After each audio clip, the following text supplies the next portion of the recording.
All right. I think we are live. We're bringing it in? We're going to do it right now. Telling you. Guys catching me off guard here. I love it. I love it. You just never stop, do you? Just always building rods. Just always turning and burning. Yeah. So it's October 1st. It is. I think we're in fall now. Technically. So it should be what, 95 degrees outside now? I think so.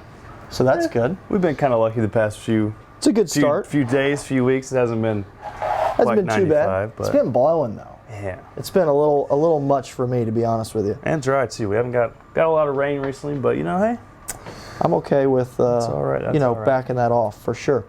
So we got a big show. Dude. Big show, and we're calling it Marbling 101. Yeah.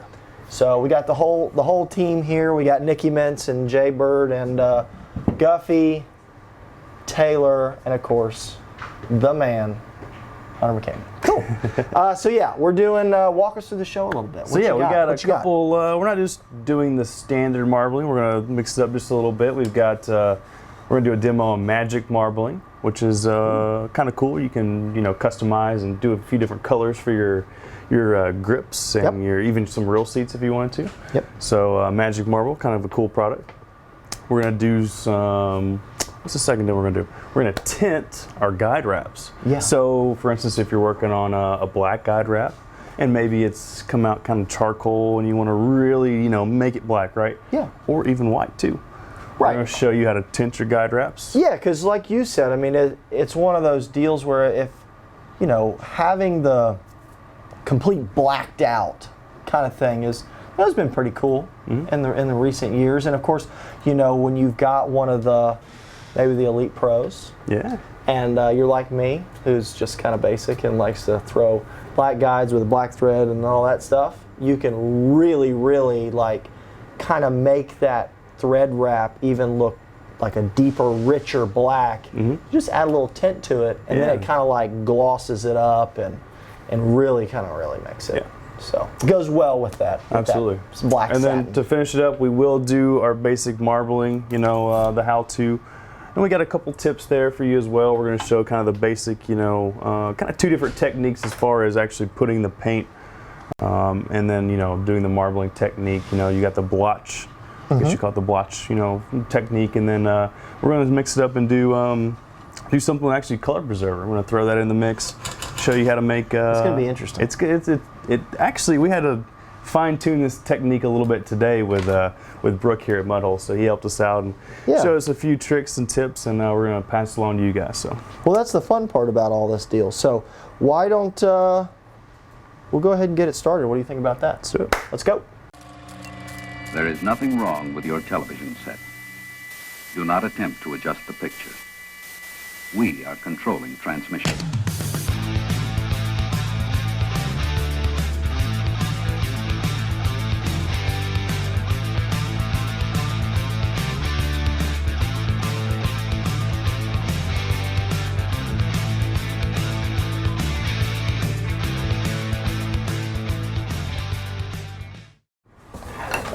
All right, and we're back. Hey. All right, so we are going to... we're prepping our surface here. Yeah, we're going to use the CRB table protector. AKA here. cardboard. Cardboard, that's a Mudhole exclusive right there.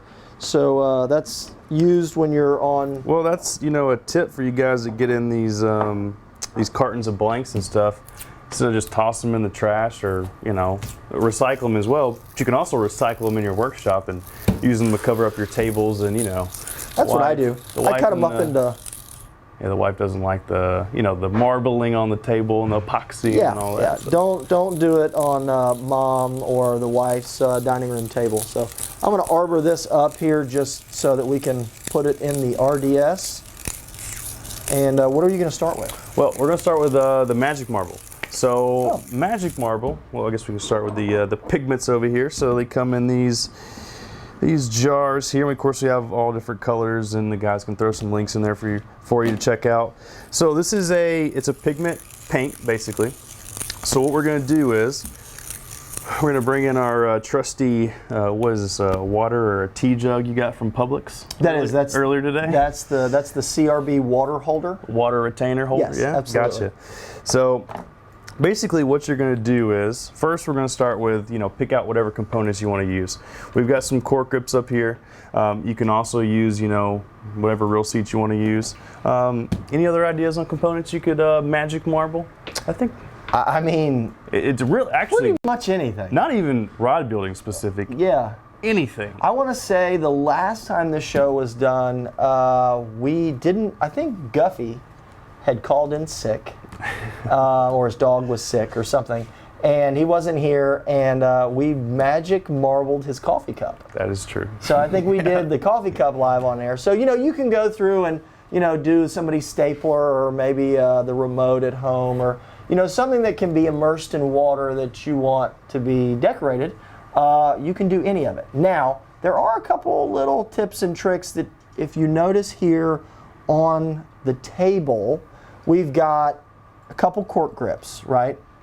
So this is going to be what your standard RGS 3T. Yep, that was. So, and of course we got a foregrip. Now, cork, right? But you'll notice that these have been primed. So we're going to show you the difference because you can magic marble regular cork. You can magic marble anything. Reel seats, carbon fiber. I would be a little leery on doing EVA just because it's soft and you could crack some of this stuff, but any hard surface, knock yourself out. But you'll notice that some of these have been primed, and all that really is going to do is help those colors pop. Right. And we'll show you kind of the deal there. So after you've got your grips, your reel seat, whatever, primed, Yep. and we're just using, like a Rust-Oleum, a Yeah, paint I grabbed primer. this. That is... You might already have that about around that? your house. Yeah, so that is a Rust-Oleum product. We've done this a couple times. It seems to be good. And what it is, flat white, also bonds to plastic, fast drying, indoor and outdoor. This isn't something you'd paint a rod blank with, but it's kind of a paint and primer of the Rust-Oleum. Seems pretty sturdy, seems pretty durable, and all good. So that's what we use, and you'll see there. So thank you, Taylor. Appreciate the assistance there. There's the other one. So once you've got your components, your reel seat, your grip, whatever you're going to use, primed, your container. One thing you want to make sure with a container is you are going to be dipping that component into the water. So you want to make sure this container is tall enough for that component to fully go inside and be submerged. Right. That's a good point because if you had a 13-inch rear grip, we're going to run into a problem exactly with that. So, and of course, as the magic marble is going to, as you put it in here, when you guys will see, the magic marble is going to come in from the sides and coat it. So just because the container is long enough doesn't always mean it's going to work. Right. And what I mean by that is, let's say you had a 13-inch rear grip. You can't just use, a piece of PVC pipe that's maybe only a 2-inch in diameter, because what will happen is, there'll be enough length, but as you put it in, you're going to run out of surface area of the magic marble that it'll finally coat and it'll be done. Yeah. So then you might only get a quarter of it, a half of it or something like that. So if you're going to do that, you're going to have to account for not only how much water depth that you've got, but you also need enough surface area on the top so that paint can spread out. Yeah. If you guys have seen like hydro dipping before, pretty much the exact same process. Yep. We're just using a liquid form, and we're dipping rod components. So if you want to pass me that mandrel. So Yes. for our dipping utensil here, we're actually going to use a 1/4-inch mandrel, just because our cork has a 1/4-inch ID. Yep. And works perfect. So I'm going to slide this on here. Okay. So any other prep work, I mean, the water can be room temperature. It doesn't have to be anything special. You just need to make sure you've got your mandrel in there. You've got your grips prepped. And then from there, you pretty much just let your imagination run wild, right? So I have an assortment of colors. I've got copper, I've got metallic green, I've got light blue, and I've got magenta. So we picked Hope those are okay. I kind of we- just walked around. We you know, picked the colors that are going to stand up or stand out the most. Yeah, these might not be, you know, the number one colors that you would mix together, No. but we were kind of walking back there, and I had Hunter's credit card and was just shopping, and these were kind of the ones I grabbed. So now the good thing about all this is, for those viewers at home, we always give stuff away. We do. Speaking of your credit card, so we are going to be giving away a couple different prizes tonight. This is going to be one of them. So a third place, let's see. So I think you guys have that backwards there on the teleprompter. The third place giveaway is going to be Magic Marble. Yep. And- 3 colors. Which is what we're doing now. So 3 colors of Magic Marble.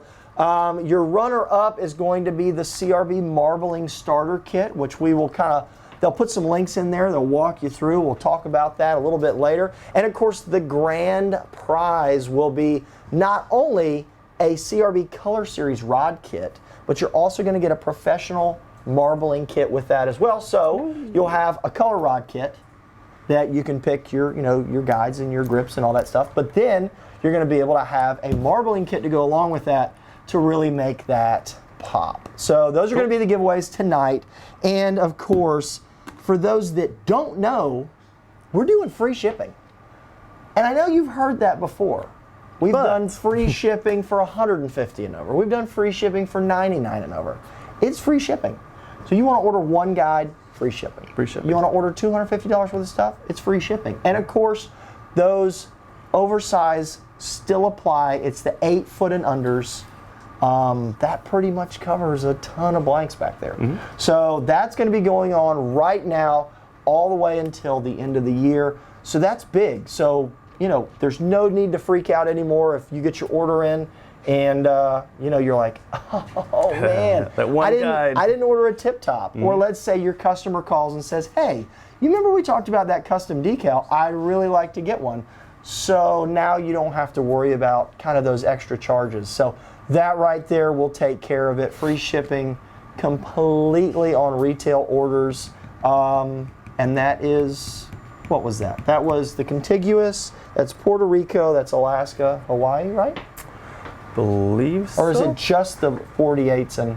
I'm not sure on that. I'm not sure. We'll have to get a... Yeah, we'll get a clarification on that. I know there's some stuff on there. They'll make sure to put that up there. But That's until the end of the year. So That is until the end of the year. advantage, especially with your Christmas orders or, you know, Yeah. all that kind of stuff. that's fantastic.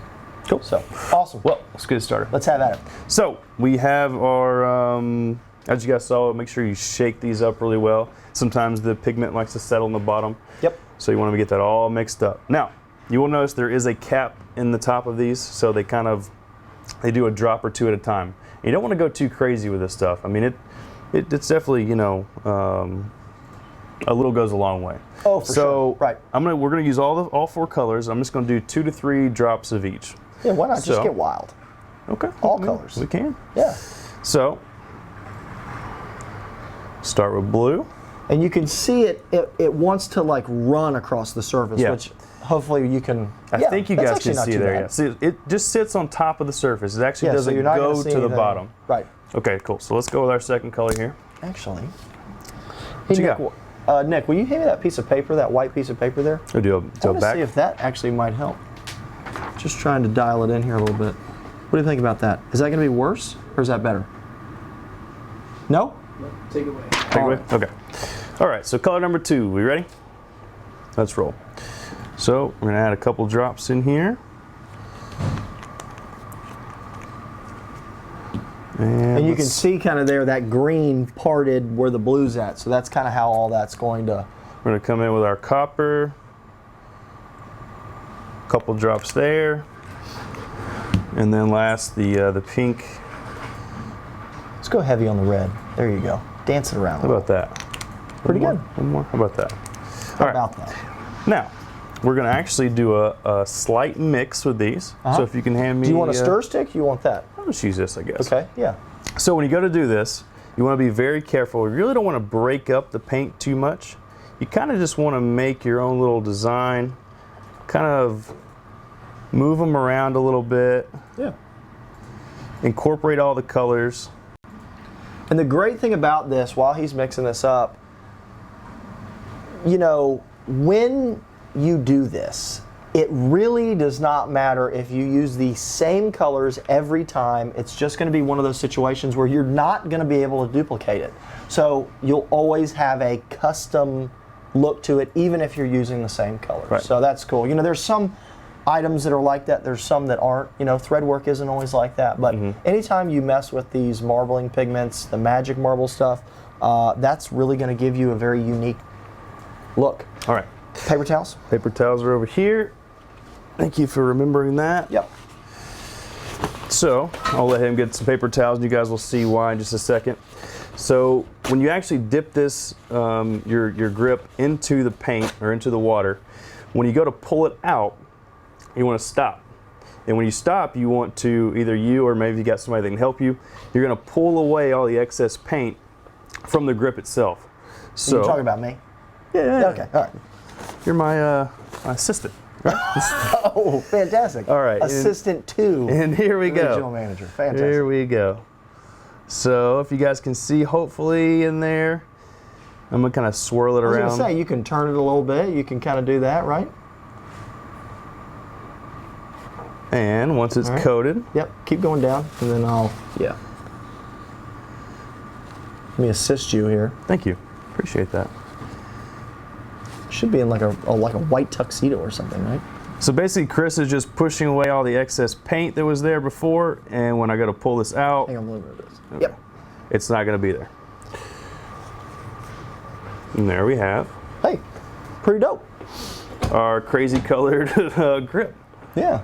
I'll let you use that. I'm gonna pass. Yeah, you're You gonna let picked me out run the that? colors, so- Sweet. Absolutely. And there you go. That's it. That actually looked way better than it did on the top of the top of the It water there. does, it you know, does. and that is something. There's something to be said about when those colors are on the surface. It's definitely more vibrant when it gets on this. Okay. Now, what we're gonna have you do is you're gonna need to replicate the exact colors that you did on the cork so that we can see the difference. Because you remember exactly okay. what you did there, Okay, right? Okay, yeah, sure. What's cool is you can actually notice that the green come out a little bit more of a pale, you know, than it's actually in the bottle. So that's kind Well, of cool. because it has like a pearly to it, so that's why it did that. So yeah, All right, so I think this should be. Yeah, it's almost. we got a right. couple questions here. I'm gonna do that while you're doing that. I'm gonna try to pull this off. You gonna push from that side? There we go. Okay. Cool. Nice. You got the questions? Yeah, I'll take care of the questions. Here we go. Dave Boggs, what about an ice blank? Any prep for it?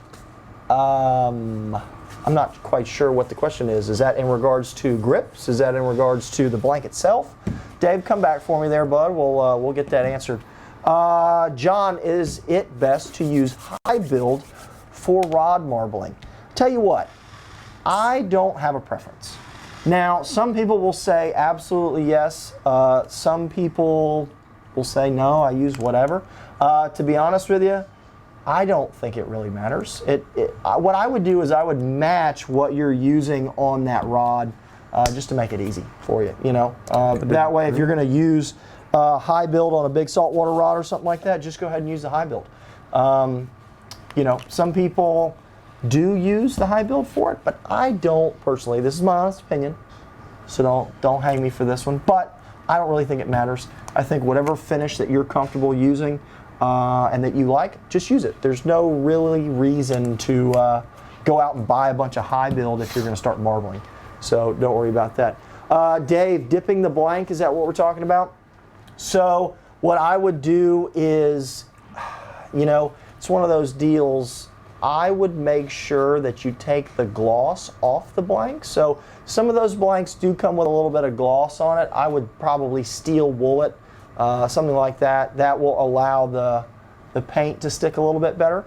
And that's, you know, any of the painting that anybody's ever done, whether it's home or auto or boat or rod blanks, about 90% of it's in the prep. You know, if you skimp on the prep, you can really kind of, you know, booger up your stuff. Corey's asking, what happens if you don't get the paint away after the dunking? Corey, what's going to happen is the exact same thing when it's going in and it coats it.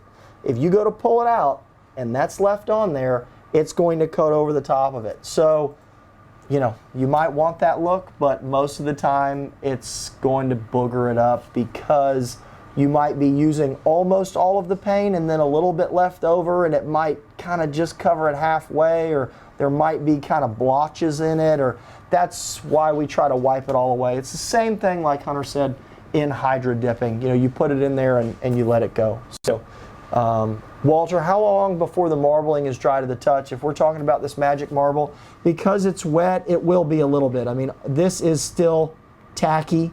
I would set it, let it dry, and of course it's going to be, you know, depending on if you're in a garage in your mom's basement, something like that, I would let that go before I try to coat that, because you want all of the moisture out of it since you're actually immersing it in water, especially a porous material like cork. It can, you know, soak up a little bit there. Yeah. So, Darren, let me get the one more question. Yep. Darren, what's the benefits of magic marble compared to normal hydro dip? Sorry. I would say, for one, you can definitely customize it more. And I'm not a hydro dip expert. I'm just assuming that you probably can't just pick out exactly what colors you want for hydro dip. I mean, maybe you can and have it custom made. Yeah, well, that would be the thing, right? Because Yeah. we've had stuff hydro dip, you can pick a pattern. Yeah. You know, you can do patterns and things like that, but it's going to be exact every time, which might be what you want. You know, if you want camo or diamond plating or skull and crossbones, you know, that the hydro dip you can print in a sheet, lay it on, and it turns out about the same. So if you want it to be exact, I think that would be an option, but this will never be the exact same pattern. Yeah, and you can do it at your house too. It's really easy to use, and you can pretty much coat anything you want to. Exactly. So moving on, we have our unprimed piece of cork here. Just regular cork. And I tried to do the colors the same. We'll see how it turns out here. So,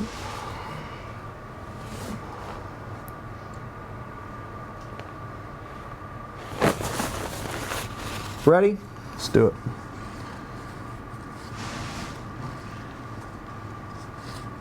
That work? Good to me. Cool. So, it's pretty close. It is. But some of the lighter colors are going to pop a little more. And as you can see there, for one, you're going to be able to see through the cork, so the spots that the paint does not get are going to be that natural cork look. The same spots over here on my right side, it'll be left on your screen, that is the spots that show through are white. So that does cover up the cork. Yeah, so, you know, it's one of those situations where it's not wrong if you want to just use the natural cork and dip it. Just keep in mind, if there's any gaps in the paint, if the paint's a very light color, like that green has a little bit different color, it doesn't quite have that pearlescent shine to it over the cork, just because the backing's a little bit dark. And also, as the base material gets darker, whether you're trying to use, you know, a carbon fiber or a darker material, it's going to even be more so where it's not going to pop. So that's why we prime it, and you know, tell you what, it still looks good. Still looks cool. But it's one of those deals where, you know, it's just not quite the same. Yeah. So there was a question, Patrick, can you use like a black primer instead of a white for it to show up? I would say you could. Oh, absolutely. It's going to give you different effects. So basically, you know, imagine this. The spots that are white are going to be black, and I would assume probably your entire colors that you use are probably going to have a darker shade to them. They certainly will. You know, think of it as, for those that use a thread that is not a color fast thread, think of it like that. You know, it's going to change color. It'll darken a little bit. It won't be exactly the same, but it will be very similar. So, and then from there, I know the question's coming in. What do you seal this off with? You know, it's going to depend on what you're using, because you can do a couple options for your grips, but it'll be different for the reel seats. So for the reel seat, because you do have to use, you know, your locking hood and things like that, you know, this is going to be Most of the time they're going to do like a spray urethane over this, a really, really fine coat over the top of this, because you can't technically put finish over this. You know, you start putting finish, it's going to fill these threads and it's really going to become kind of a mess. But if I'm going to do the real seat, I would do it with a spray urethane. With your grips, you've got more options, right?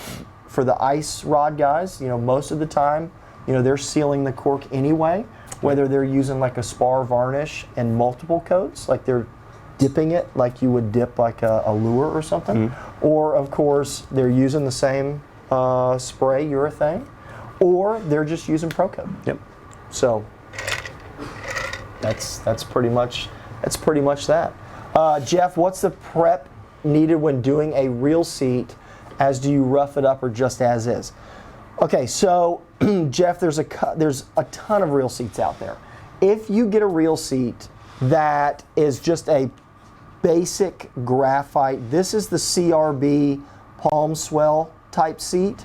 So this is not the, you know, some of these have like a comfort finish, a soft touch finish, you know, whatever the manufacturer calls it. I chose the one that's just standard graphite. And then I did touch it a little bit with some steel wool just to kind of take a little bit of a shine off of it. And then I hit it with the primer. Same's going to be for, you know, any other graphite seat. But if you do have a painted seat that you want to change, I would definitely try to knock the gloss off that paint, you know, more so than with just the graphite. It's just like if you're going to paint your car that's got, you know, a gloss and a clear coat over it. If you just walked up and painted it, you'd have issues. Yeah. So it's, you know, that kind of prep. But you don't need to get too wild with it as long as you're just dealing with a basic graphite seat. Yeah. So, Hunter, if doing a reel seat, how is the durability? So Chris kind of hit on that just a minute ago. You definitely want to seal this after it's done, whether it's a cork grip or a reel seat. For the reel seats, you can't use like a thread finish like a Pro Coat. You got to use the like an automotive almost type clear coat. Yep. Whether it be in, you know, one coat, multiple coats, but yep. Once you got that on there, no issues. Danny, after the drip and dry, would you use a flex coat of clear coat over the cork? You absolutely can. So yeah, Danny, don't worry about, as I said, the grip is probably the most versatile on what you choose to put over the top of it. You can use a flex coat, you can use Pro Coat, you can use a varnish, you can use your spray urethane. Depends on what you want on top of that. Don't worry about that. You know, coat it with whatever you want to coat because that's different. You know, the reel seat's got working threads and options like that. So that's the one you got to be a little more cautious with. Your grip is going to be kind of whatever you feel is the, you know, the strongest, the most durable, and any one of those is kind of the best. So, cool. What you got? More questions. I'll do Gilbert's question. Has an experiment been done with dipping epoxy versus water? No. I don't think that you would get the effect that you want there. Well, we certainly haven't done it. Maybe somebody in the, you know, Rod Builders Workshop Facebook page has done it. So over there, that might be a great question for them. I have not done it. You haven't done it. I don't think we have tested it here with dipped into epoxy versus water. I don't particularly know why you would necessarily need to do that, because remember, the water is just a delivery method. It doesn't have any other, you know, purpose except to help coat the paint in its entirety. Yeah. You know, it's going to fill every little crevice and gap and all that stuff. It's, you know, it's a lot like using just a tape arbor. Tape arbor is nothing more than just to center it. The water in there doesn't do anything except help spread the paint over whatever you're using evenly. So I don't know why epoxy would be needed or used or for any other reason. And for me, it would just be wasting a ton of epoxy, because you got to have, like, you know, a pretty good sized container of it. So. Yeah. I see a couple questions about can you use a urethane or a varnish.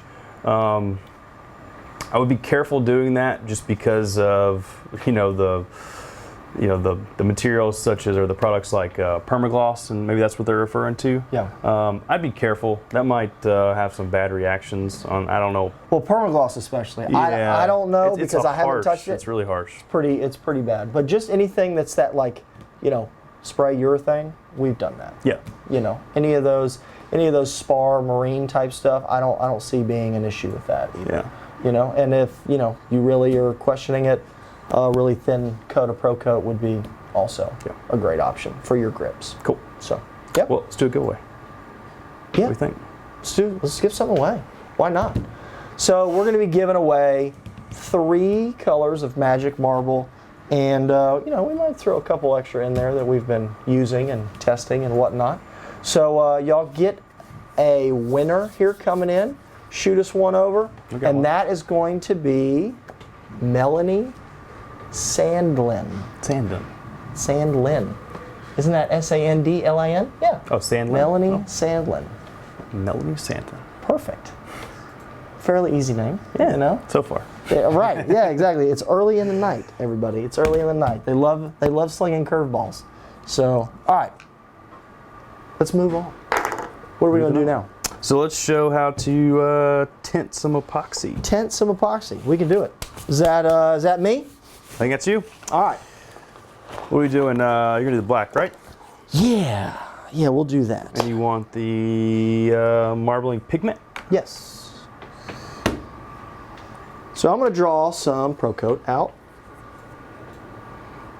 And I tend to, when I'm building light inshore, bass, fly rod, stuff like that, I'm pulling 3 of each. And of course you can see here I got my BCSIs in there. Most underrated. That's it. You got to have them. Got to have the little caps in there. And we're drawing it out. And like I said, I draw it to 3 and 3. And we're going to mix it up. All right. We need a rod jar? Yeah, give me a rod dryer. All I'll right. get to mixing this. So we have the... Actually, I'm going to set that aside in case we need it in a little bit. Yeah. So a little in-house trick that we utilize if you've ever taken a rod building class, you will notice when you go over to your finish station after you're done wrapping, after all the guys have helped you out, guys and girls, whether it's Todd or Cindy or Anthony, they're helping you in the class. Whoop. What they will do is you'll go over to the finish table and you'll notice there'll be cups of finish all laid out, right? And they haven't been mixed yet, but they're just fine. And they live like this for hours. So you can actually, if you're going to be doing this and you want to do a number of different rods and you know you're going to be doing, maybe you're going to be using different pigments, maybe you're going to be doing the pearlescent powders, maybe you're going to be doing, you know, a couple different options. You can pre-measure your Pro Coat or your Threadmaster if you want. We're using Pro Coat. Pull them out in equal, I'm doing, like I said, 3 mLs on either side. Shoot them into the cup together and set them aside. And those will live like that while you get everything else ready until you start mixing. So that way, while you're doing what you're doing, put that in there. Yep. While you're doing what you're doing, getting stuff ready and all that, you don't then have to stop what you're doing and go over and find your finish and redraw some finish out and then set it up and do all that. Now, you cannot mix it and set it aside. Right. But you can measure it out and set it aside. So I'm going to get this moving here along. What you can also do, if you did want to mix it, is pop it over in your epoxy mixer. Yeah. And just let it continually mix. Yeah. So once you started the mixing process, unless you want to sit there and actually move it by hand for, you know, eternity, you can also just put it over the epoxy mixer, put the mixing rod in, and just let it work. Because that'll actually go for quite some time. Now, it's not one of those that it can go all night, right? But let me plug this guy in. because we'll be using this in a minute. Get that in. Take your weight. We'll let her run while we do this. We got any more questions? Yeah, Tony, does the tint weaken the epoxy? I can't see the last part of that question, guys. It's and something. Can you take that cursor off the, because we can't see the. Thank you. And make it longer to set up. Okay, so Tony, it does not weaken the epoxy. This pigment is actually just a liquid liquid pigment. It doesn't weaken or hinder your thread wraps or your finish at all. I think it actually does take a little bit. You have an increased pot life. Yep. The setup time, what do you think? You think it's a little bit longer or about the same? You know, it is. I don't know, because it's really hard to measure like how much pigment you're pulling out and putting into, let's say, you know, your 6 milliliters of finish. Right. You know, so that's going to be hard. I can't say for every, you know, whatever the X factor is there, I can't say for every measurement of that into measurement of this, it's going to add 5 minutes, 10 minutes, 15 minutes. So unfortunately, we can't give you that answer, but it will add a little bit of working time. But don't expect, it's not going to double your working time. So it's not going to do anything like that. So don't think it's going to. But as Hunter said, it's not going to weaken it, whether you put it over thread wraps or whatever. So. And we're not using, I mean, you'll notice how small this jar is. It's 1 ounce. And you'll see in a minute how much Chris actually uses of this. It is a very, very small amount. Yeah, that'll probably last you your life. Yeah, forever. Yep. Forever. Unless you marble every single day, 3 times a day, there's no way. Forever. Forever. You're never going to go through it. All right, so as always, any of this stuff, we need to kind of shake it up. Let's see, Ray, can you move that cursor again, guys? I can't see the top. Thank you. Can you mix different colors and sparkles into the thread mix? Yes, you can. You can, but if you're saying mixing colors, I'm not going to be mixing the pigment before I put it in, but we'll show you how to take care of that. So, Nick, let's, this is how much. So this is going to be 3 of the hardener, 3 of the resin. That's your kind of, for me, that's my standard amount of how much I use. Now, there's your black pigment. We'll wait till we get focused and I'll show you actually how much I use.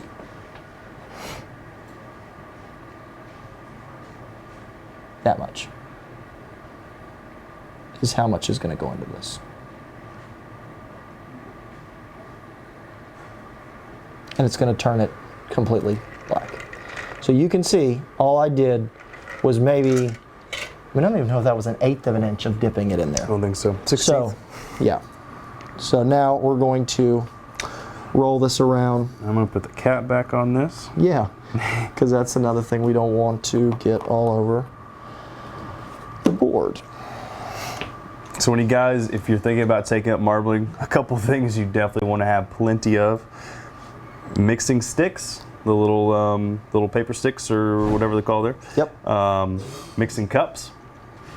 And you definitely want to make sure you have plenty of epoxy. Yep. And then also this palette. Yep. That's the CRB. Is it like a mixing palette? Yeah, pigment palette, mixing palette. I think it's a mixing palette. Yeah. The technical name. But it's going to allow, so you guys will see when we go to use multiple colors here soon. You have your larger dish down here in the middle, which can be more than likely is going to be your base color for the marbling thing, the marbling, whatever you decide to do. And then the ones on the outside is where you can put your accent colors. So cool. So as Hunter was showing, we're just going to put, you can see how dark that is.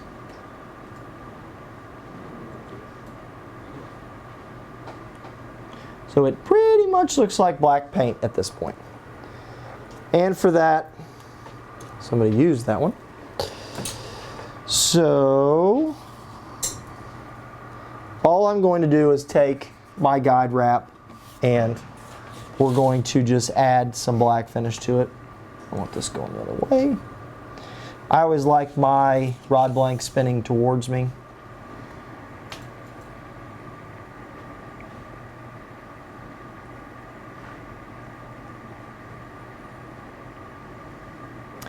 and you can see the difference to where there's finish and there's no finish and how dark that actually is. and it's cool because you can actually, with all the lights in here, you can actually see the gloss black of the finish.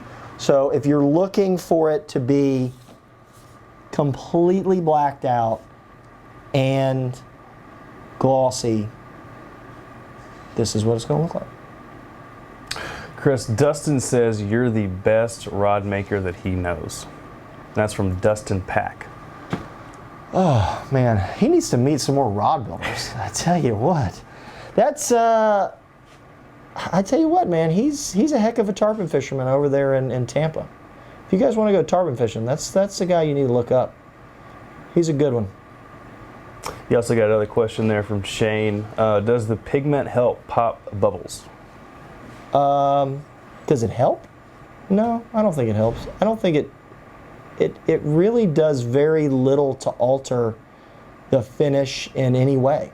You know, it doesn't make it, it really doesn't make it all that thicker. It doesn't adjust bubbles. It doesn't make it weaker. I mean, the only, like you said, the only real thing it does is it extends the pot life a little bit, but, you know, I don't think it helps like pop bubbles. Mm-hmm. It'll hide bubbles, because remember now you're just... It's going to hide your tag ends, your thread wrap, your pretty much everything. It'll hide all that stuff. So, and of course, you know, you can do this in white, black, any of the colors that we offer in the pigment paints. You can get carried away with it. So you can see there, that's pretty glossy, pretty dark. It's nice. It is nice. So if you're going to go through that, that's what I would do. Now, you can always take some finish, and then you can also come in here and add some marbling to it. Since I've got a dark layer here, I'm going to add a little more on here, and we'll just put a little in there just for the heck of it. How about that? Sure.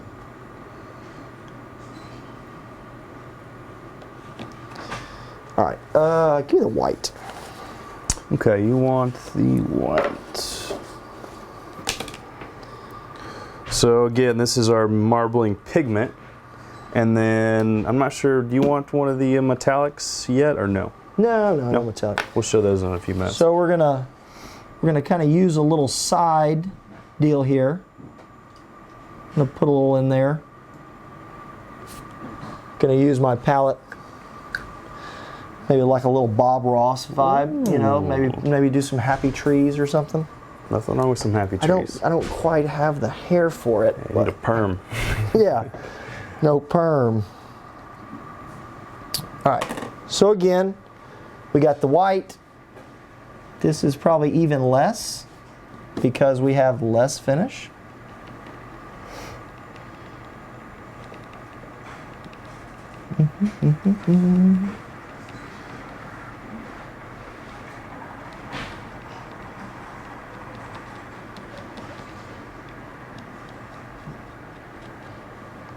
But we can go through here, and of course, we've got the clutch, so we're going to use it.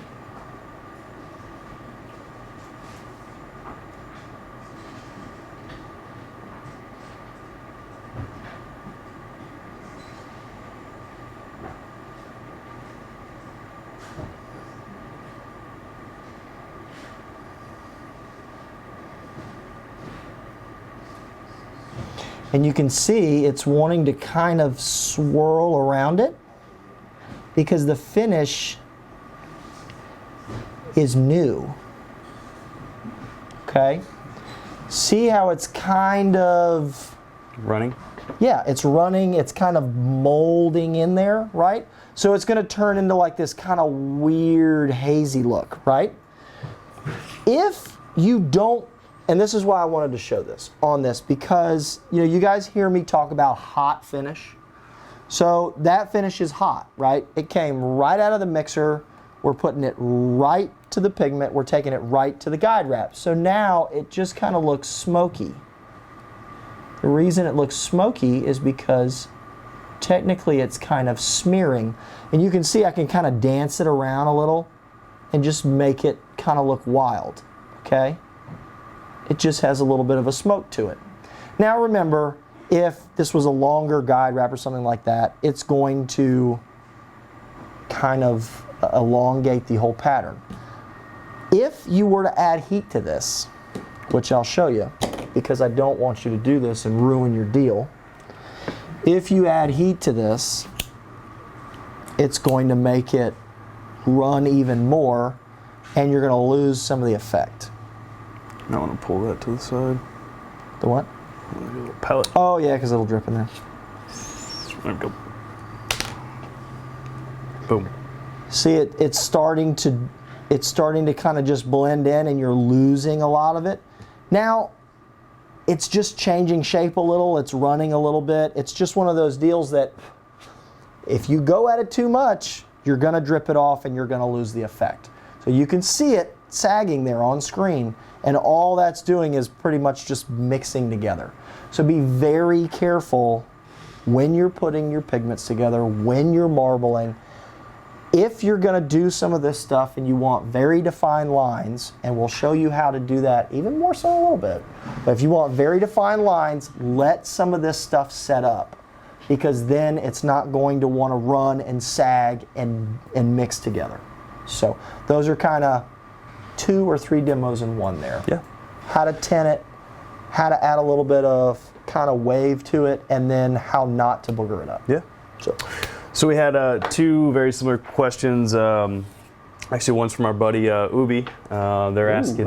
He's saying that he uses the powder pigment. Yep. And we had a similar question: is the powder pigment or the liquid pigment, which one's better, or pros and cons? They have the same pretty much effect, right? They do the same job. I will say the metallic, or the powder pigment is a metallic, so it's going to have a little more pop to it. And there's a lot more colors available in the powder pigments than just the regular liquid pigments. So yeah, I like it because it has kind of a pearly vibe to it, which you'll see. Yep. So far we've only just used the liquid pigments. Just in a second, when we actually do a full marbling, show here or demo, we're going to throw in some of the powder pigments. But they have the same end result. I like the metallic pigments a little bit better though. Yep, for sure. The powder. Do you want to, speaking of that, do you want to lay down that black here and start doing a little bit? Can do that. Okay. Because that's good to go. Do you want to, how do you want to do the fine lines? Do you want to do that at the end? Because we need to give something away. We can. I'll let you take this one. Okay. So, of course it is. So let's do this is our runner-up giveaway. So this is for the CRB Marbling Starter Kit, which I believe is a pretty good assortment of the colors, if not all of them. Yep. I think you get the palette. Anything else you can name offhand? Do you get like an M10 with it? I think so. Like cups? A couple more sticks? things thrown in there. Yeah. So I'll put a link up for you. It's the CRB Marbling Starter Kit, and the winner is Chris. Whew. I'm sorry, Chris. I'm gonna mess this up. Skuron? What do you think? S-C-U-R-O-N. S-C-U-R-O-N. Skiron? Chris. Congratulations. Yes. You got a cord. Chris S. Yeah, Chris S. Yeah. Making it bigger doesn't help. We just you can zoom in all you want. We're not going to do it. But hey, Melanie, Chris, congratulations. Couple big winners so far tonight, and we'll go ahead and kind of continue on here with the demo. So, let me grab a couple questions. Tony, I touched on this earlier. Does it matter which epoxy to use, light or heavy coat, when adding tint? It doesn't. So Tony, don't worry about whatever pro coat or Threadmaster you got at the house, whether it's light, whether it's high build, whether it's the standard kind of medium build that the Pro Coat is, which is the one that we're using tonight, and it's kind of the one that, when anybody gets to finishing, you kind of gravitate to that finish that you're comfortable with, you know how it acts, you know what it does. I don't feel any reason that you need to go out and just buy some Pro Coat High Build if you already use Pro Coat Medium Build. So use what you know. It'll help you put everything together, and then you don't have some High Build sitting around unless you need it. So for me, I'm not using High Build unless I'm doing, some big offshore rods. I'm using the Medium Build, or maybe a Threadmaster Light if we're doing some ultra light stuff. So that's I just wouldn't worry about it. Don't sweat that part of it. Tony Evans, to make the marble pop more, should I let it cure while before starting to marble? Not quite sure. To make the marble pop more, should I let it cure a while? Cure a while before starting to marble. Tony, once that pigment goes in, it's at full pop. There's no reason that it will get any less pop, any more pop. Once it goes in, it's in. So it all just depends on how you want it to turn out and look and work. As you let this stuff cure, your lines will be sharper and crisper. So it's just like I tell y'all to wait 20 minutes before you put finish over a decal. It's gonna be the same. So yes, in that runs less in the epoxy, absolutely. If you're gonna mix up a couple different batches, let them cure a little bit before you start putting them in there if you want very defined lines and you want a crisp transition from, let's say you're going to use an orange over a black base and you want it to be very defined with no blurred lines, things like that. I would definitely, you want some of that heat? Yeah. I would definitely let that stuff sit a little bit. Don't just pull it right from mixing pigment and go right to it, because it's just like what I showed over that guide wrap. If you have an epoxy that's not cured enough yet, or you add heat to it and then you make it more runny, you're going to get a lot of blending and mixing.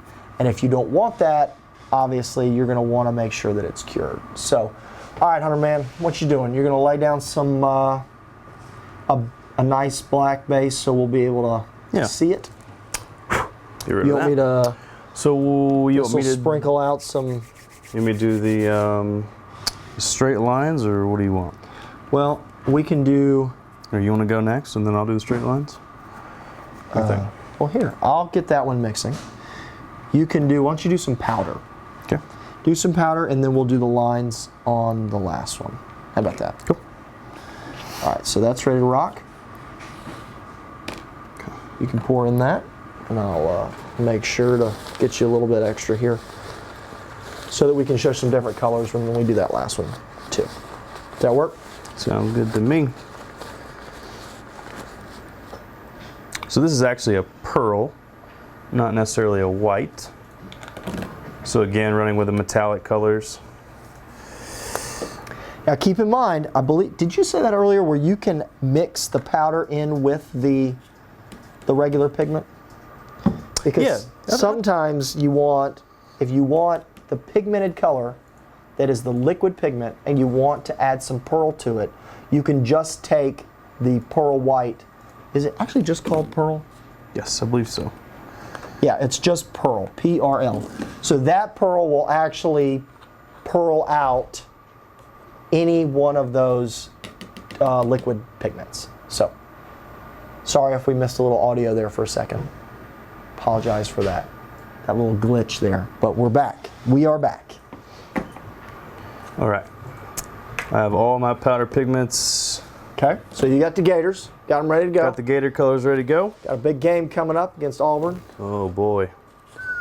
I need some more sticks. Can I get a couple sticks? Yep, right there. I'm gonna get 3. 3 colors, 3 sticks. Okay. And yeah, definitely try to keep your stuff separate, because any of the mixing will just kind of clutter your whole effect here. And I did use a little too much on this first one, but no big deal. Take a little more time to get it mixed up. I was gonna say, do you need a little more finish in there? Yeah, I was a little short. You know how much we had left, so whenever you get a second, if you could add a little more in there. To this guy? Yep. Do Do you need Should any be of good. these? Yeah, might as well, just in case. Perfect. Cool. And that's why it's nice to run your epoxy mixer while you're doing this the whole time, because if you find that you need to add a touch here, add a touch there, that is just on-call finish, ready to rock. I would definitely recommend, we're using the 1 ounce mixing cups. That epoxy mixer will also hold the 2.5 ounce mixing cups. Yeah.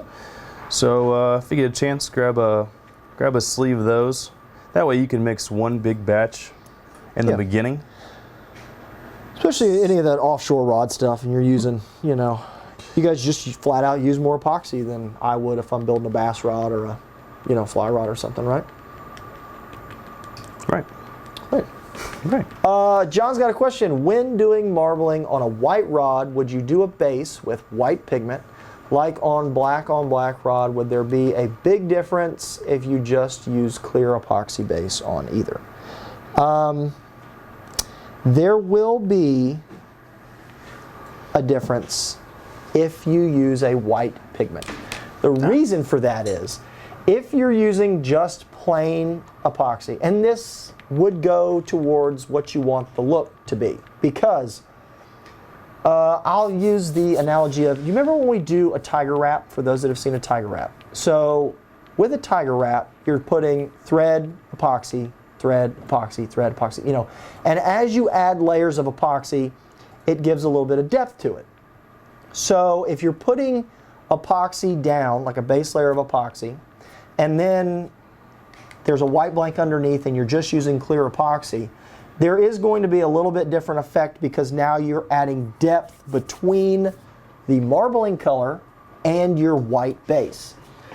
Not that there's anything wrong with that. You know, it would almost be like if you've ever, you know, been at like the museum and there's like a clear marble, like a glass ball that has marbling in it. Mm-hmm. It'll look more like that, more so than, you know, paint right perfectly on the white. Right. So there will be a little bit of depth kind of look to it. Again, whether that's the look you're going for or not, that's what will happen. So especially if you're using high build, and you got a lot of finish on there, you're going to be adding a little depth to it, because you're going to be adding space between what you're putting your pigment on and the finish, and then your white blank as your base. Otherwise, you're filling this gap here with white pigment that then you're putting the paint right on top of it. Yeah. So, yeah, it'll look a little bit different. Whether it's wrong, it's not wrong, it's just, it will look different. If you had them side by side, I would bet you're going to just get a different effect. Yeah. So. Yeah, that's kind of the cool part about marbling. You really, once you get the basics down, you really can't go wrong. You know, it's just, like you said earlier, like with the magic marble especially, it's going to come out different every time, whether it's something that you like or not. That's a different story. Yeah, but exactly. If it's something that looks good or something that you like, I mean, yeah, that's a different story. But, you know, doing it wrong, it's not necessarily wrong. Okay. You want me to take those sticks out of there? Yeah, I was going to use them to. Oh yeah, okay. To drop the paint in there. Okay. And of course, here's the pick set. So I'm going to start off with the blue, and I do have this black base that's laid down. We just talked about a few minutes ago. And just like Chris did, I'm just going to go in. Let me get a little bit more here. I'm just going to drop in these dots. Basically just dots. And you can get crazy. I mean, it doesn't have to be dots. You can go ahead and kind of swirl it in there. You can really just do whatever you want to. Make sure it doesn't drip. You definitely don't want to do that. Yeah, because then you're going to drip into your orange or your white. We're good there. I got a little crazy on that one, but you know what? Yeah. It's fine. It's your show. I'm just your assistant, right? That's it. Perfect. So. Same thing happens on the water when we fish together. It's all right. Yeah. Can you use the magic swirl on the rod blank? Absolutely. You can absolutely use the magic marble swirling pigment on a rod blank. Now, just remember, as I said before, you're going to be dealing with length of rod blank with surface area. So it's just going to be one of those situations. Do you have a deep enough bucket with a big enough mouth on the top. Probably a 5-gallon bucket if you're going to do in between a split grip. I would say probably be good to go. Now, if it's already built, you probably could tape it off. I would say, wouldn't you? I mean, wouldn't you say you could tape off the fighting butt, tape off your rear grip, and let it go? Yeah. And then, with a little bit of leeway on either side, as you pulled it out, and then you added, well, not added, but as you pulled it out, pull that tape right off. It'll cut a pretty sharp edge. And then if you just added some trim bands over each side of where those swirls and pigmented stop right before they hit the grips, I think you'd be good to go. So I'm just getting. Are you doing okay? Just getting crazy right? and wild over here, you know? You know, just I'm telling you. I don't know. I don't even know. I'm just lost in my own little on another planet. Marbling. I think you vision were over here. whispering to it a little bit, like. You just gotta talk to it sometimes. That's the one. So what I did was, I'm just getting crazy. So with what it. happened?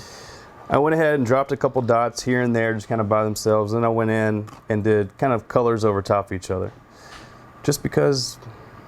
I can. Just because. Just because. Why not? And you can leave, like, you know, some black areas in there if you want to, or not, or you know what, just do whatever you want to. It's your party. Have fun. And I'm done. So I'm going to take my pick. Actually, I'm going to take this pick. Yep. And so what you can do, and this is kind of goes back to what Chris was talking about earlier. The quicker that you do this, the more that you're going to have the you know, the finish kind of running and the colors running together. Now, by the time you do 2 or 3 colors or so, or kind of about the stage we're at now, especially since we've been talking, it's been, you know, probably 15 minutes or so since it's kind of been sitting there. I would say. This is a little bit not as hot as, you know, we would say. It's kind of starting to set up. So it's not really going to run too much. The colors are going to kind of stay together. And of course you can stop it because you got a clutch there. Yeah. So if you need to. I could. Just going to see where this ends up. Yeah. It's not the best. We're just going to do some happy swirls. You can get kind of weird with it, you know. Nothing wrong with that.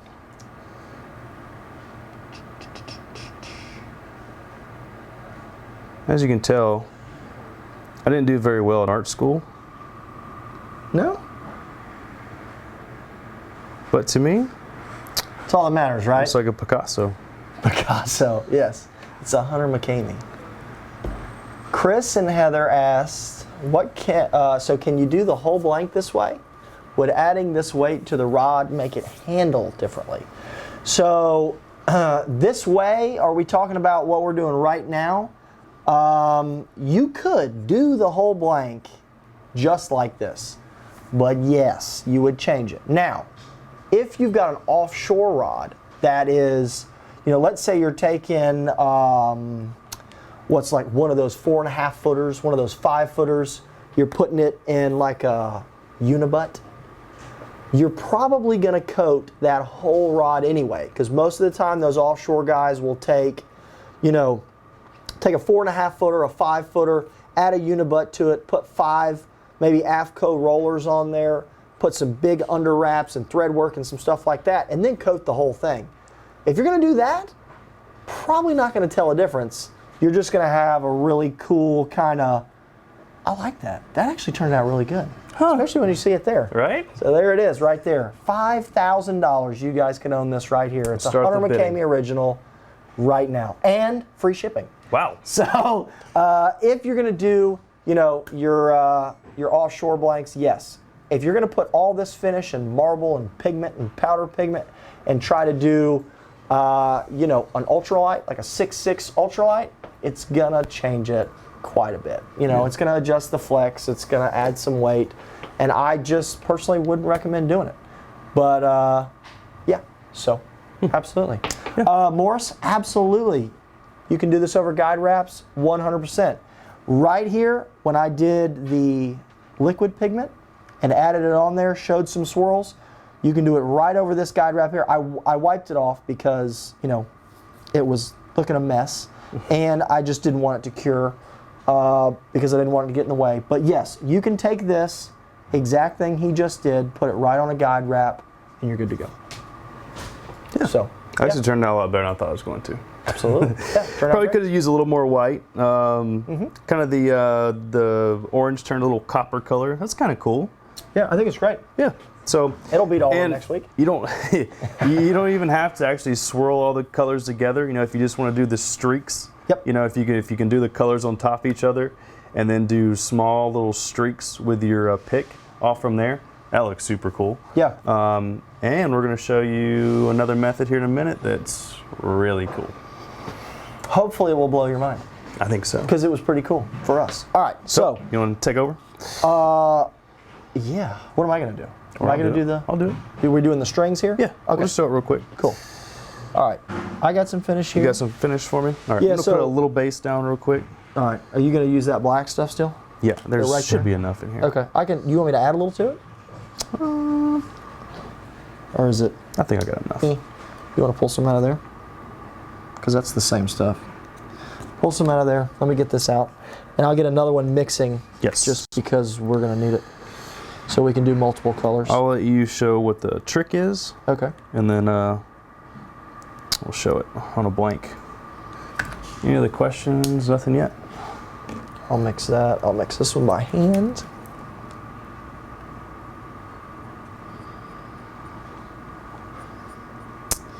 All right, so now what we're going to do is we are going to take the marbling pigments and show you guys how to do a really, really clean, sharp edge and line inside of this base color with whatever color you choose. And we're going to show you how to kind of do a web effect. And the reason it's kind of a web effect is because we're going to be adding this. Is that straight on? We're going to be adding that to the epoxy and the marbling pigments. Right here, Nick. Keep coming. Here we go. Haven't left. Here he is. There he is. And it's very specific to. Yes. And before you ask the question, no, you can't use that, and no, you can't use that. So all three of those are color preserver that you put over your threads, but these do not work for what we're going to do. So if you have them, they work very, very well for their intended purpose, but this flex coat one just so happens to be able to be used a different way. All right, that's mixed. Let me flame this really quick. Yeah. Where did our burner go? Right there. Do you have the lighter? Right here? Checking your pockets. All right, so that is good. This is good. That was hot. Back up. Back up. Back up, Terry. Back up. Back up. All right. Can you use Magic Swirl on the rod blank, say between the grips? Yep, we already answered that one. Cool, cool. All right, hopefully everybody has been liking and sharing, got the drawing. We're going to do a grand prize in here in a minute. All right, so let's add some pigments here. Pick your colors, pick your poison. Let's get this out of the way. I think we're done with this, right? Yeah. It's a mess waiting to be had. Yeah. Could be a good one to wear, for sure. Okay, let's do, well, I've got gold. How about that? Oh, no, you're going to use the liquids. Oh, the liquids? Yeah. Just so we can see them real good. How about, How about orange and blue and white? oh, wow. How about yellow? How about no? All right, give me the blue one. Make sure I drag my shirt in it. Yellow and blue? Sure, why not? Or you just want to do one? Oh, we'll do two. Yeah, we'll do the old mud hole colors. I'll do this one. All right. Shaking up. Need a stick? You got a stick. I have a stick. Got a pigment.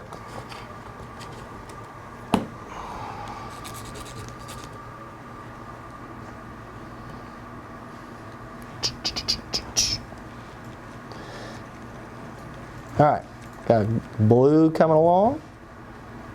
Now, when we mix this color preserver, thread sealant, whatever you guys want to call it, into there. Again, I don't have an exact recipe for you. I cannot say draw out X number of milliliters of this stuff and it's going to be perfect every time. I don't really know, but what you're going to do is you're going to do a little at a time. All right, Nick, find me here on the table. So we've got this. Good. And we're going to add maybe a little bit at a time. Should have had mine ready for you. Snooze, you lose, Captain. Yep, that's right. All right, so you'll notice that this stuff does sort of lighten the color, but remember, when you use this, it dries clear.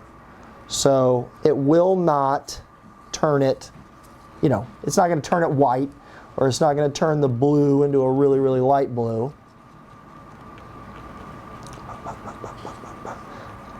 We are not showing the good mixing tips here for the epoxy. Well, the epoxy's mixed. We can get wild with this. All right. So you got me there, Nick? So as this start to mix up, you can see it starts getting kind of stretchy. And you can see how long it'll stretch.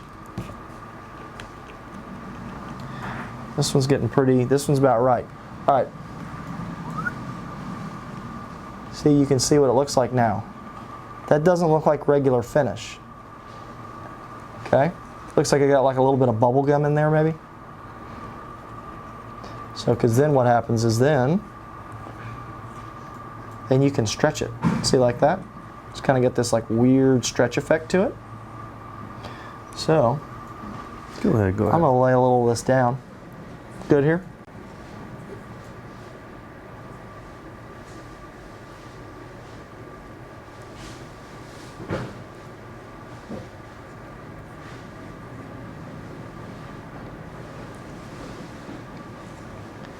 And you can see how sharp those lines are.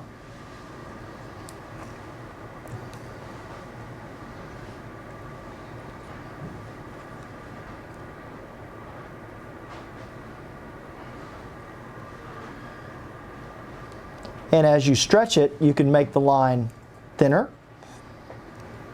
You can make it thicker if you start out a little right out of the gate. See how that line's a little bit thicker?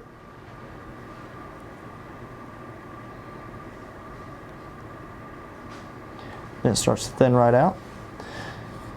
So you can see how sharp those lines are. That really starts to look like, you know, a hard marble line that you get in, you know, your countertops or something like that.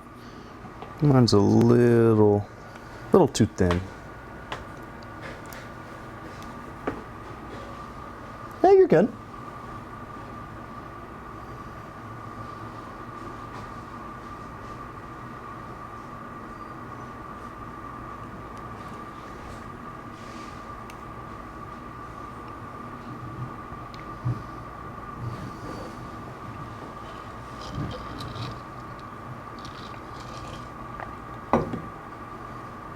So see, you can kind of, you know, it kind of has a real webby kind of effect that you can add really, really distinct lines into this thing.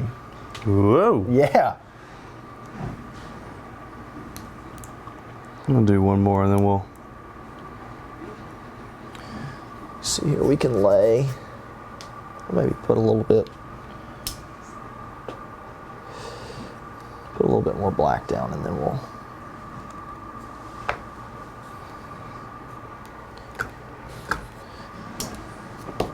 Where'd that black, will you hand me that black pigment, please? Yep. Or actually, maybe that orange and red and yellow. Orange. Yep. Well, no, that just orange and yellow is fine. Sorry. Go.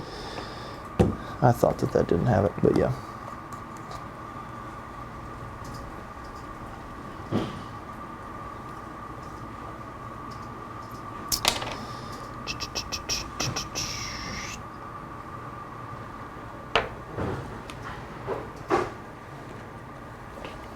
Any questions on these? Anything else? Let's see. Gilbert, can you add mesh tape under the base color to give it a scale effect? Yeah. I don't see why you couldn't. Well, the only thing is, though, it's going to dry. Yeah, it'll just fill it in. Yeah, so it's going to dry. So you'd almost have to put your mesh tape down, coat over it, let that dry, then come back with a base coat for your marbling. Maybe give that a shot. We run out of brushes? Oh, nope, we didn't. Cool. All right. There's the question. What happens if you add some heat now? It'll make it run. It will make it run. So just be aware of that, because if you do add some heat, it will kind of smear it. But, you know, again, it's not the end of the world. I've never seen how much this orange. See, it just doesn't. I'm going to show them what the pigment looks like over a dark. So here's something I wanted to show you guys too, because I know this question comes up quite a bit. You can see how orange this pigment is in the cup, right? But remember, it's got finish in it, so it's not paint. Some people think that it's paint, but it's not paint. So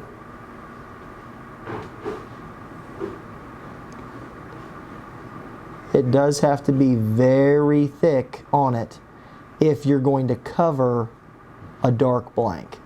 So just be aware that you can see that the orange does change a little bit. Once it gets leveled out, it's not too bad.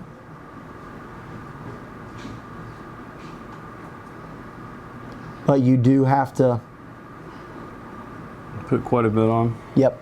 This would be the place that I would come in with high build.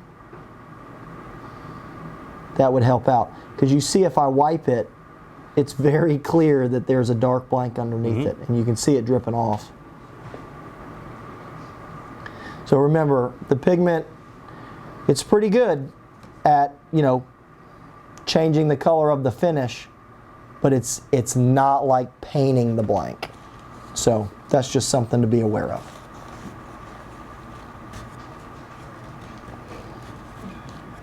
So we can go back in with this one.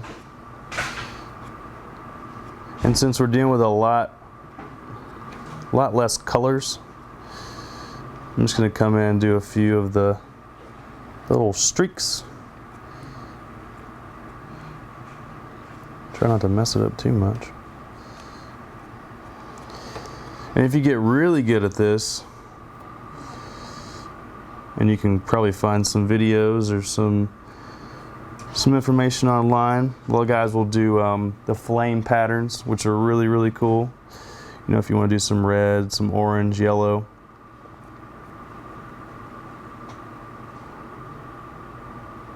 You could probably even write your name on here if you're really good. If you could spell. It's true.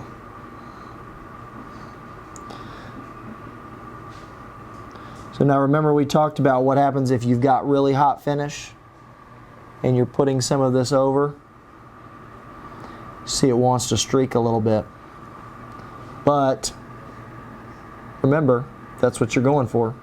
That's just something to keep in mind.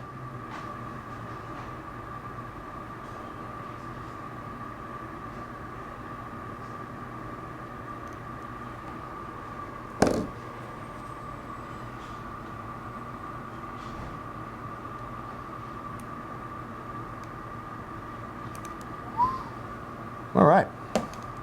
I think that's enough of a mess for one evening. What do you think about that? Dan, is there any glow in the dark additives that could be thrown in as well? Oh, I'm not sure. I don't think so. Oh, we don't have any. Nope. Could be a thing for the future. Yeah. I'll have to look into that.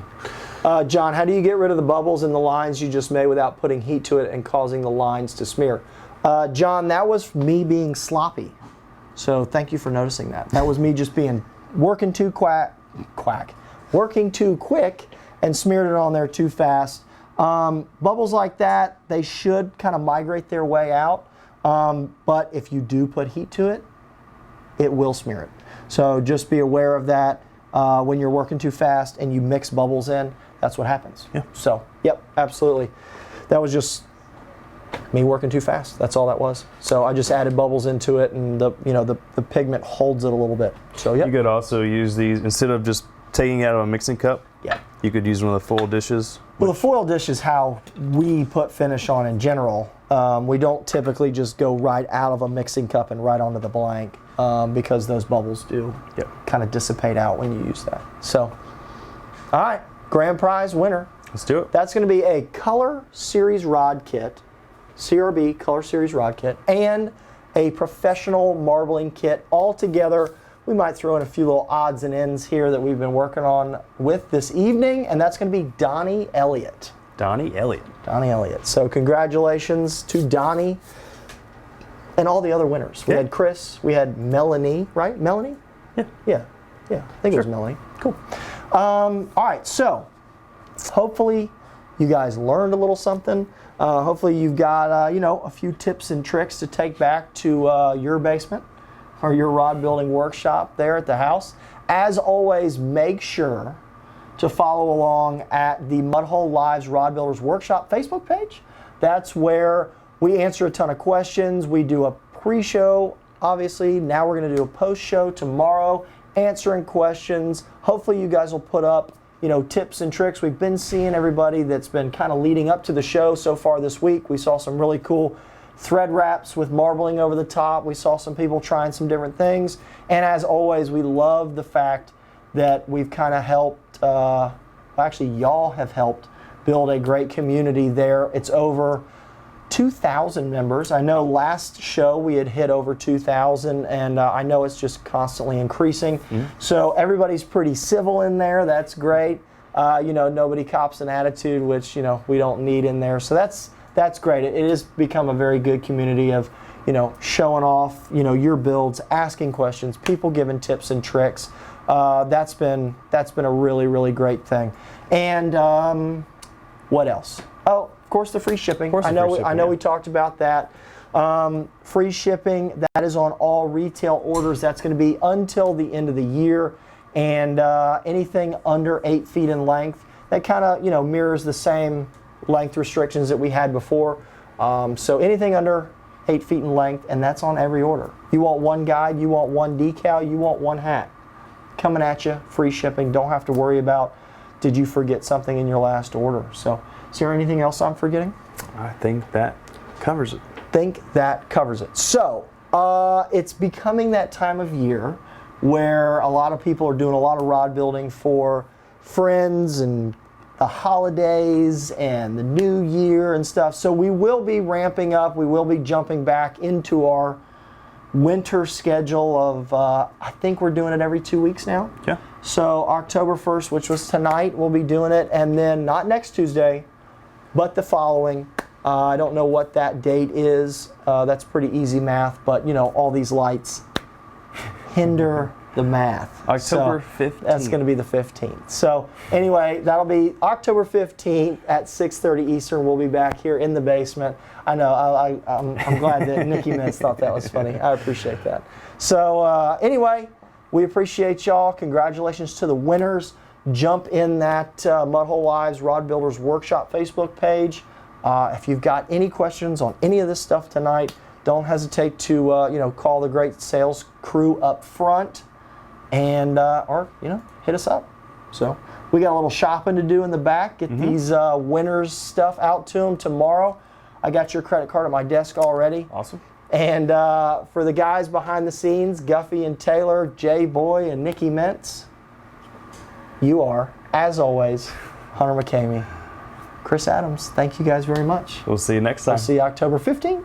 Got it. See ya.